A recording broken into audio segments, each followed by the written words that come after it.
when I teach new grads in the ER, I tell them you need to memorize your ACLS drugs.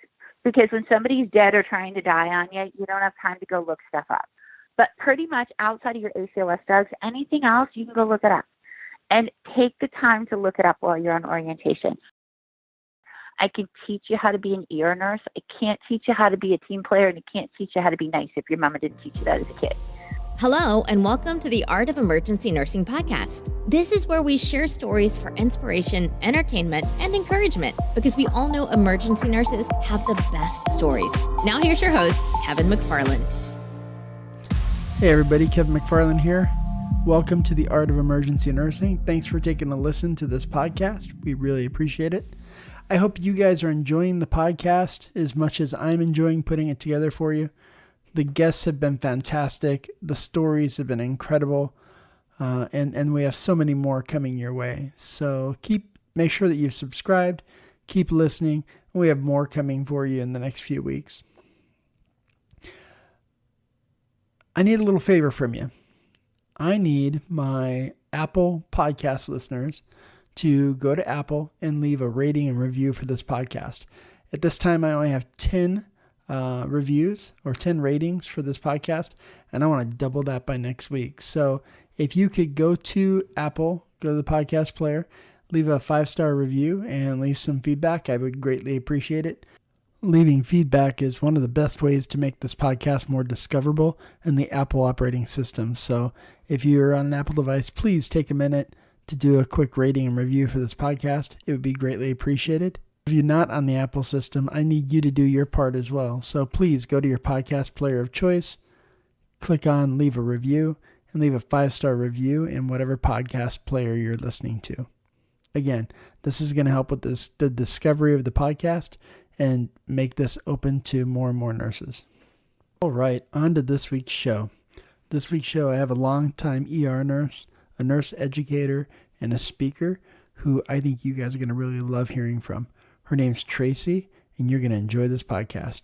Thanks for listening.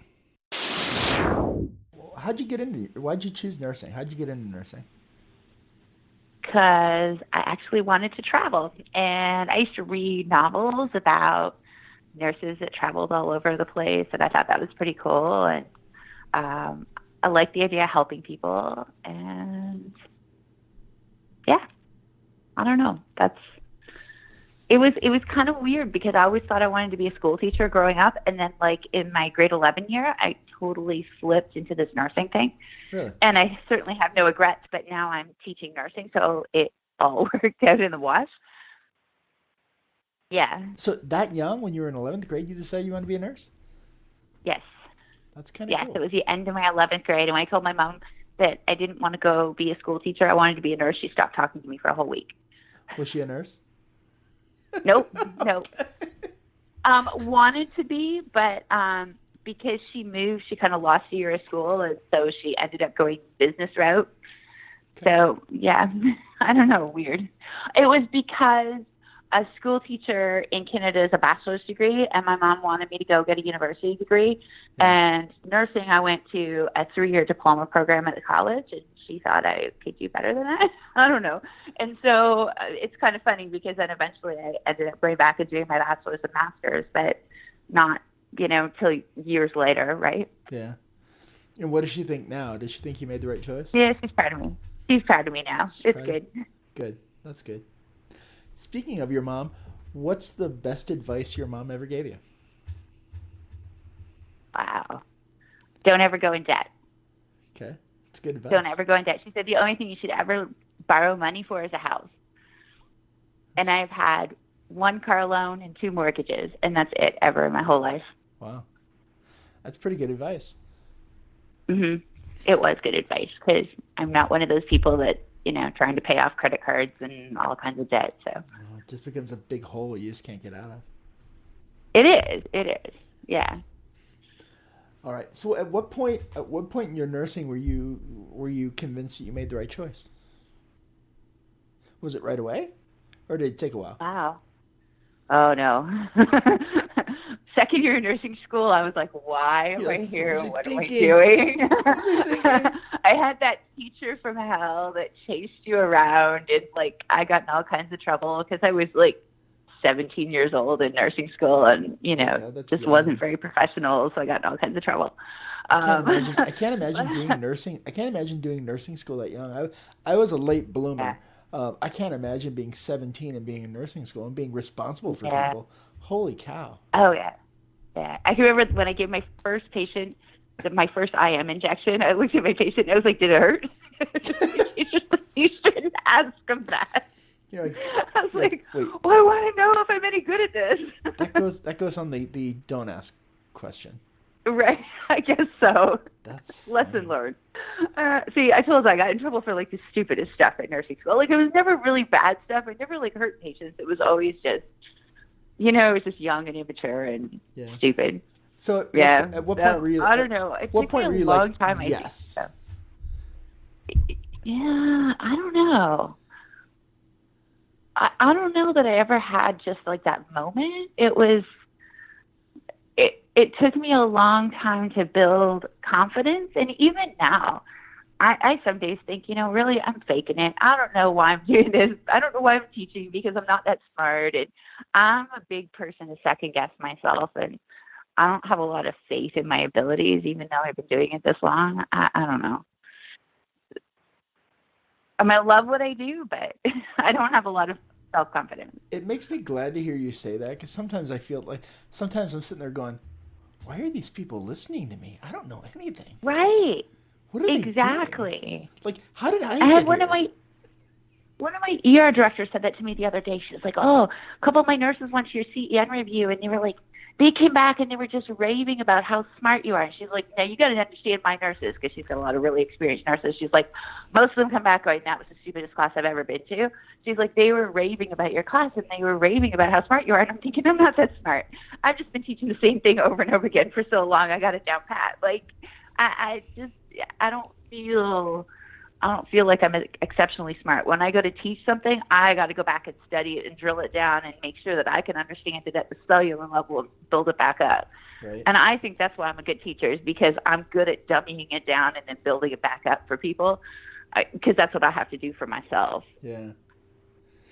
And then it's intimidating because you're going, wait, there's people in this audience that are way smarter than me. Like I know. The first time I presented at a national conference, I was like going, holy crap.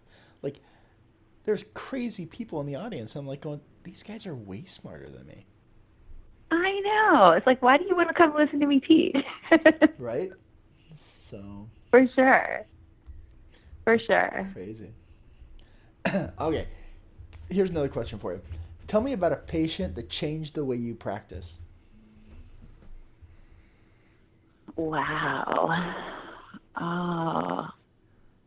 I've had a lot of those through the years. I mean, some of them clinical things. I had a lady when I first transferred to the ER that we had to transfer out, and so I had to do the ambulance ride with her on the Sunday morning. You went on the ambulance with her? Look, I had to, because she had a transvenous pacer, and paramedics wouldn't take the transvenous pacer right by themselves. Wow. So I ended up having to do the road trip with the ambulance. We did a lot of that, like with our trauma patients and stuff, because our county ambulance did all of our transport. So there was like one paramedic. So if there was a risk the patient was going to code or deliver a baby or something that one person couldn't handle, we had to send a nurse to go with them. So it was just kind of standard. So anyways, her name was Dolly. I'll never forget this lady. Her name was Dolly.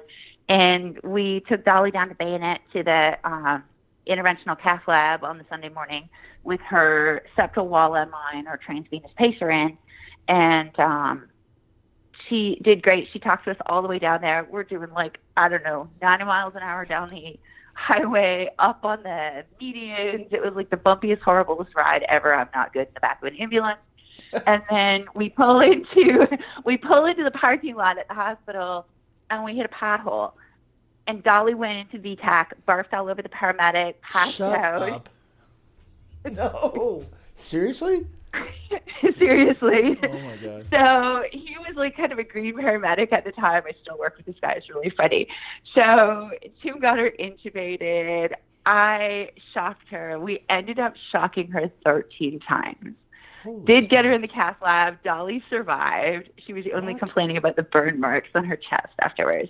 But, you know, it was one of those hindsight 2020. So, like, that night, I think a bunch of us, like, went out for drinks after work and started talking about Dolly and my situation.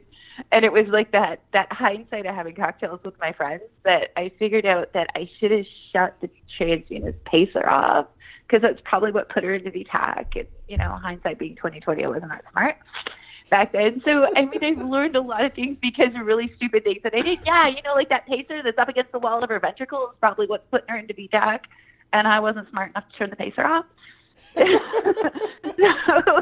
I mean, like, I've had a lot of hard lessons like that where it's like, oh my God, like, thank God nothing bad happened to the patient, but I probably could have made this a whole lot easier on myself had I been thinking ahead and had a little bit more critical thinking instead of being, you know, young and green and stupid. So, Okay. so I don't know. I mean, I've had lots of those kind of experiences that, you know, like I said, they're ones you never forget. Or, you know, the patient that was a frequent flyer was constantly coming in with chest pain, 40-some-year-old guy, he's a smoker, all kinds of cardiac risk factors.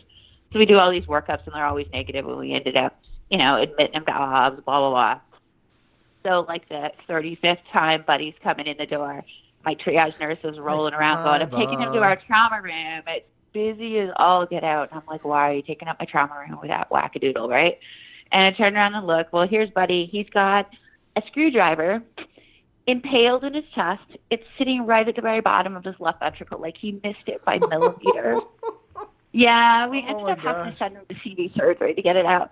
But, you know, the thing with that guy was, like, what did we miss the first 25 or 30 times that he was in complaining of chest pain that didn't get us to this is a psych patient that really needs some community resources to help him out? You know, it's one of those, again, like, hindsight's 2020, but, you know, why didn't we do more to try to intervene with this guy to try to help him, because he obviously had some psychiatric illness going on that, you know, we didn't pick up on or we didn't recognize.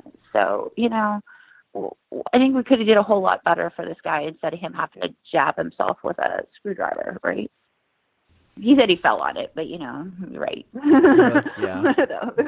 Yeah, so I think, you know, like, it's patients like that that make you stop and you think and you go, you know, where do we fall short? Yeah. That's crazy. Tell me about your first med error. Oh, Jesus. Yeah, and I was working on the inpatient unit. Feel free to and change details to preserve the innocence, but No. It was an honest mistake. I was working on the inpatient unit, and I can't remember if my patient was on heparin and I grabbed a bag of Theo, or it might have been the other way around. But the Theo premix and the heparin premix looked the same, were on the same shelf in the med room, and I grabbed the wrong one and hung it. And thankfully, I'd hung it about 10 o'clock at night, and we found it at 11 o'clock at shift change when we made rounds.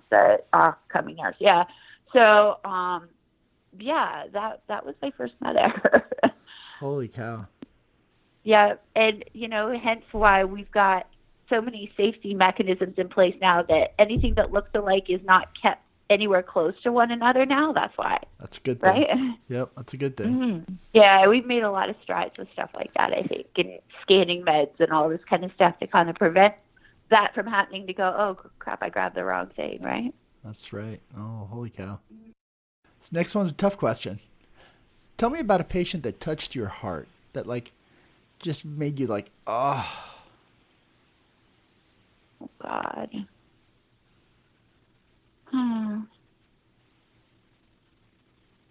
That's a tough one. I don't know. I mean, emotionally, I'm very much the ER nurse that I don't get too tied up emotionally with my patients. I'm one of those people that I deal with it and then I walk away, and then it's one of those things that hits me, you know, after shift, after I walk out the door. Totally the way but it goes. But when I'm at work, I'm not usually one to, like, you know, break down or have really emotional moment. Is there anyone that afterwards you were, like, in the car on the way home going, oh, damn? I had a little boy that came in one evening, and his parents had a party, had people over, and you know those trays of like fruit and little cubes of cheese and stuff? Yeah. So this little boy had ate one of those little cubes of cheese, aspirated it. So they called 911. They brought him in. We got him intubated, and his SAT was still like 70, even intubated. Got the IV in. I mean, we did everything bang on by the book, perfect. But we couldn't get his SATs up. And what we finally figured out was that wad of cheese got lodged in his right main stem. And, of course, in 98.6-degree body temperature, it just melted, and it became like a solid, think about it like a grilled cheese sandwich, right? Like solid mass of cheese that was totally occluding his right main stem. My respiratory therapist was a rock star. He like started deep suctioning these like wads and wads of cheese out. We finally got his stats up and got the kid transferred out because I didn't have anybody that had bronch a little kid like that. Wow. I think what hit me was he was the exact same age as my son, and I don't know how many times I gave Kyle cheese. I never would have thought about it. You know, I did all the whole cut the hot dogs, cut the grapes, all that kind of stuff. I never thought about it. So that one really hit me hard because I was like, all I kept thinking the whole time I was treating that little boy was that could have been my son in that bed, just so easily. That's crazy. What's the best advice a nurse mentor ever gave you? Can I say bad words? You can say bad words. Yeah, so every time something got difficult, one of my bosses that I had is still one of my mentors to this day. She'd be like, "It's an AFGO, Trace. It's an AFGO. AFGO, another fucking growth opportunity. You just gotta take it. You gotta learn from it, and you gotta move on. Right? You can't dwell on what's whatever the acronym it is that went wrong." AFGO, AFGO. It's another fucking growth opportunity. That's hilarious. And you know what? I said that for years. It's an AFGO. Okay, I just have to pick myself up and keep moving and just move on from it. You can't dwell on your mistakes, you know? And she was like, when I first started getting into leadership and I was really struggling with that whole, you know, whatever I don't get done today is still waiting for me tomorrow, and the pile on my desk is piling up. And, you know, I just felt really overwhelmed, like, because I wasn't used to having one of those jobs that you didn't, you know, the end of your shift, if you're working the floor, you sign out and you go, here's the 8 things that you still need to do. I haven't got to. See you later, and I'll come back tomorrow and she'll give you a different list of 8 things. But those 8 things are going to be done, right? Yep. You know, so versus in management where all that stuff just kept hanging over your head. That was, I had a really hard time, dealing with that and trying to okay, you need to get out of here. You can't be working 16 hours every day of the week, you know, trying to get everything done. It's hard when it's a little bit more ethereal and the work's really never done. Right, exactly. And it's you know, all you. Everything's a priority, and it's like when you're brand new at it, you're trying to figure out, well, what can I put to the bottom of the pile? What can I put off? You know, once you're in a job for a while, you get that. You go, oh, well, this really is the hot priority that I got to get done, and everything else can wait. But until you get that sense of what is that priority, it's like everything is an emergency, right? You just never know, you know, because administration's up your pipe about get this done, and quality's up your pipe about get this done, and, you know, so I think that's the biggest challenge, is trying to figure out what really is important and what can wait, and how do I balance my work-life issues so that I have a life outside of work and it's not totally consuming me. That's one of the hardest things I found in management, is that it consumes you. Like, there's always shit to do. You got to find a way to turn it off, and you got to find a way to balance it. Yeah, that's one of the things. You know, and I did a lot of really creative things, you know, because my son was little, and so I had this commitment of, okay, today I have to go get him from the bus stop because I don't have a babysitter to get him off the bus stop. So today I have to leave at 3:00, no matter what. The place is on fire. I got to go because I can't leave my 6-year-old at the bus stop by himself, right? Yeah. So, you know, I had those kind of things that I had to juggle, but then it was, okay, well, I got to do the schedule. I'm taking it with me to his Taekwondo class today, and then I'm going to do the schedule while he's in Taekwondo or whatever, like whatever that was. I would just find a way to kind of make that work. I can't tell you how many. You got to remember what your priority is. I can't tell you how many things I did sitting on my couch with my wife going, seriously, you're still working? Right. Well, I always try to make that time for him, so even if I had to compartmentalize it, it's like, okay, these 2 hours are for him, and then I can go back to working again. But, you got to dedicate your time to your family, and that's important. You can't lose that. Yeah. Because otherwise you just lose something out of yourself and you'll burn out too fast. Ain't that the truth? That is so true. Right. This job was like that too when I first started it, because I was building something that didn't exist. So like the first 6 months I was down here, I was like working like a dog trying to get things done. And I still, when my son was here, I was like putting aside time for him and going, okay, I need to spend this quality time with my son. That's what I need to do. And, I need to spend this time with Nick because this is our time, and, work's got to stop. So it's better now because I kind of have a better handle over it, I guess.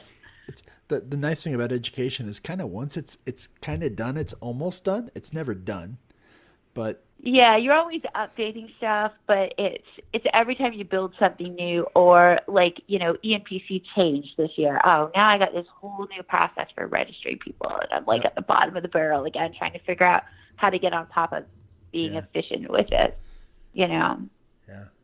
And I'm not. I'm still struggling. What's the worst advice a nurse ever gave you? Oh, Jesus. How many shortcuts did I get told to do that were really bad and dangerous for the patient? I don't know. Yeah, I got can't a couple imagine. of those. I mean, there's all kinds of them, right? Yeah. Don't give that patient with a fever a blanket. Yeah, okay. You try that when you get sick and see how well you feel. Right. I don't know. I can't imagine. I don't know. I've had lots of them, I guess, over the years, right? Yeah, all that stuff. That's tough. Really not evidence-based, but they, your preceptors or your wise mentors try to teach you anyway. Yeah, they're like, this is the way we've always done it. That's just the way it goes. Right. That's funny. Stick Buddy's arm up in the air when you give them adenosine because it's going to make it act faster. You're like, really? Funny. Has that ever been studied? That's funny. It's back in the damn ACLS book again? Huh? The new ACLS book, it's back in the ACLS book. Put the patient's arm up in the air. I'm like, really? There's no physiologic reason for doing that. You're like, oh, stop. What advice would you give a brand new ER nurse? You probably get an opportunity to do this daily. I do. My biggest thing is, you know what? Take your time. When I teach new grads in the ER, I tell them you need to memorize your ACLS drugs. Because when somebody's dead or trying to die on you, you don't have time to go look stuff up. But pretty much outside of your ACLS drugs, anything else, you can go look it up. And take the time to look it up while you're on orientation. Take the time to go look up your policy so you know what your assessment reassessment policy says. So you know what your abbreviation policy says. All this kind of stuff. So you know that stuff. And you learn it. You're learning it while you're going on orientation. Because once you're off orientation, now you got to go a mile a minute. Yep. Now you got to be able to keep up the pace. But, like when you're charting on the computer, that becomes muscle memory. So take the time now to read all those little blue boxes or whatever, your little keys of what are you saying yes to, right? Or no to or whatever. Yeah. Take the time to read all that stuff so that, because speed will come with time, because speed comes with muscle memory. I don't have to stop and think about how to prime an IV tubing anymore. The new grad does. It's like driving a car. Remember when you learned how to drive a car and you had to stop and think about how soon do I have to hit the brake and how, can I make it through this intersection? Do I have time to go? All that kind of stuff you had to stop and think about. And now you and I drive down the road and we're thinking about God knows what, like what we're having for dinner or, something else. Because we don't have to think about the mechanics of driving anymore because it's become muscle memory. Yep. And that's what I tell them with nursing is a lot of this nursing stuff will become muscle memory. So then you really can focus on what's going on with my patient and that critical thinking piece that you don't have to stop and think about how to prime that IV tubing and do all that kind of stuff. So take your time. It's really important at the beginning so that you get all that stuff and get it solid because that'll make you faster in the long run. Absolutely. You got to go slow to go fast eventually. Exactly. So one of the things I'm always going to ask folks to do is I'm going to ask, they always say you remember 3 things, out of something. So I'm gonna ask for people to give us 3 things for a new nurse to remember and 3 things for a new nurse to forget. Oh, wow. Okay. 3 things for a new nurse to remember. All bleeding stops eventually. You're never going to be alone, and you just got to know when to ask for help, and don't let yourself drown. Make sure you're asking for help when you need it, because there's nothing to be ashamed of with asking for help. And tomorrow's another day. No matter how bad today is, you always got a new day tomorrow. And tomorrow will be different, because it's always different in the ER. Every day is a different thing, Yes, it is. So those are the 3 things I would say to remember. 3 things to forget. If the old nurses are talking down to you because you're inexperienced, forget it, because you know what? They were green once too, and they've just forgotten it. They forget what it's like. I'm sorry. You know what? Everybody has to start somewhere. So throw that out the window. Absolutely. Forget the naysayers that tell you that new grads can't be in the ER, because that's bull. I've had so many brand new grads that I brought into the ER that have been hugely successful. Some of them are nurse practitioners now. Some of them are charge nurses. I've got one that's working on director development stuff. They can do it if they put their minds to it. Don't take shortcuts. Don't bypass the safety things that are in place, because some of your colleagues will tell you, oh, it's okay to cut this corner or cut that corner. But if it's a safety mechanism, it's in place for a reason, and that'll prevent you from making a mistake and hurting a patient. So blow that in one ear and out the other too. Yeah. You mentioned new grads. What do you think is the key to success with a new grad having success in the ER? It's all about attitude. When I was involved in the interview process, I would truly interview for personality, willingness to learn, initiative. I would look for people that had taken on leadership roles, like not necessarily in nursing, but they led a church group, or they led their kids' athletic team, or, whatever, something like that on the outside. Because those are the people that will grow and take initiative and be good team players in the ER. I can teach you how to be an ER nurse. I can't teach you how to be a team player, and I can't teach you how to be nice if your mama didn't teach you that as a kid. So that's what I would always hire for, is that eagerness to learn and customer service skills. Like, you've got to just know how to be nice to patients, because I can't teach you that. Absolutely. Did you have when you were interviewing people, did you have a go-to interview question? I had lots of them. What was your favorite? My biggest one, I think probably, tell me why you want to work in the emergency department. I used to actually make my new grads write me a letter telling me why they wanted to work in the ER. So I would kind of screen that before I even hired them. Like, what's your motivation for wanting to do this? And that would give me a lot of insight into their character. So that was one of my big questions. What else? I used to ask awful interview questions. They told me that. I scared them in interviews.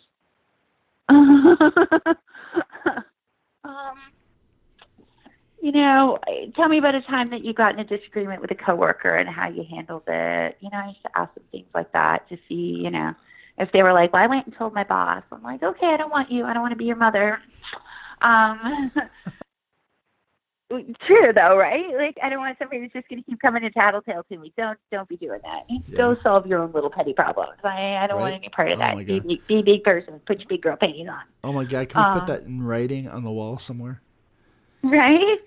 It's so true, though. I need you to be responsible. It's like one of my managers called me the other day, and she's like, I feel like I'm more of a mother with the nurses that I work with than I am with my 2 little kids at home. Because my 2 little kids at home go and do their homework, and they clean their room, and I don't have to tell them to do it. I've got nurses that got certifications expiring in 2 weeks, and now they're coming to me all in a panic because they didn't sign up for a class. oh, too bad, so sad. It's your responsibility. You're a professional. This is required for your job. So it's it's that kind of stuff that I would just try to screen and see, are they. I guess I still was their mother hen to some extent, but of course. Yeah. So the last question I have for you: is there any particular software or tech gadget that you think is helpful for nurses? Wrong person to ask. I hate computers. Okay. I totally hate them. For my interns, we have what is it called? It's the eBroswell app that you can get on your cell phone. It's funny, we were just talking about that with someone else. Cool.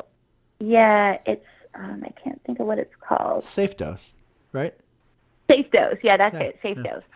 So all of our hospitals have the eBroswell app. So as a nurse, I can actually put that code into my cell phone. The app's free, and then I have my hospital's formulary right on my phone to Google doses for kids and stuff. Isn't that the coolest? I think that's really handy. I like that. Yeah. Other than that, I'm an old nurse. Give me a calculator. I'll Google things that I want to know. If I need to look. Tell me about a mistake you made as a leader, and what lessons did you learn from it? Moving furniture. I will never move furniture again for my nurses. Let them do it themselves. Move furniture. My nurse practice council decided that in order to do immediate bedding, they needed to move the stretchers and turn them 90 degrees in the room, just literally turn them 90 degrees around. And so we did. We came in one morning because we were trying to do this immediate bedding and team triage. So patient came in, they went straight from the door into a room. Every available nurse came in, hooked them up to the monitor, got them naked, got their vital signs, got their 12 lead, did their line lab, EKG, and the doc did their medical screening all at the same time. It was really cool once we got it working, but it took us 6 months to get this to be any kind of a cohesive process. It was really painful. It was a lump, bump, bump. But one of the things that they decided was we could get more nurses around the bed if we turned it at a 45-degree angle. This was their thing. So we went in one morning and, on whatever it was, Tuesday that we picked on, we turned all the stretchers around 45 degrees in the room. Well, it caused an absolute riot in my ER that day. It was never again. I had my 2 medical directors down in administration complaining about me. It was it was just the worst disaster I've ever tried in my whole life. Yeah.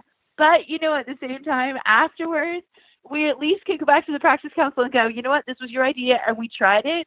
It bombed, but we tried it, And so with our practice council, it was the thing we always said was, if you come up with an idea, we will always try it as long as it doesn't go against any kind of regulatory fire codes, blah, blah, blah, right?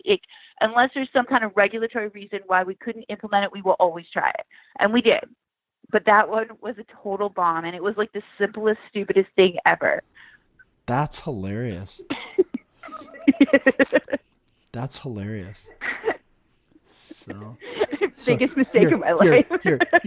Your advice to new nursing directors: don't move the stretchers.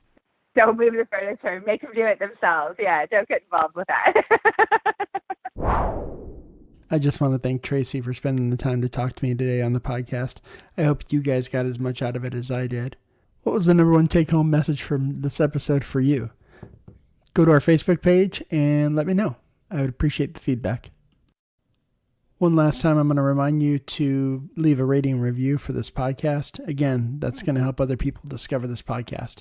And the other thing you can do to help people discover this podcast is recommend this to a friend. So recommend this podcast to a friend that you think would benefit from this episode. We really appreciate it. Until next time, thanks for listening. Bye-bye. Thanks for listening to the Art of Emergency Nursing podcast. Make sure to subscribe to the podcast and follow us on Facebook.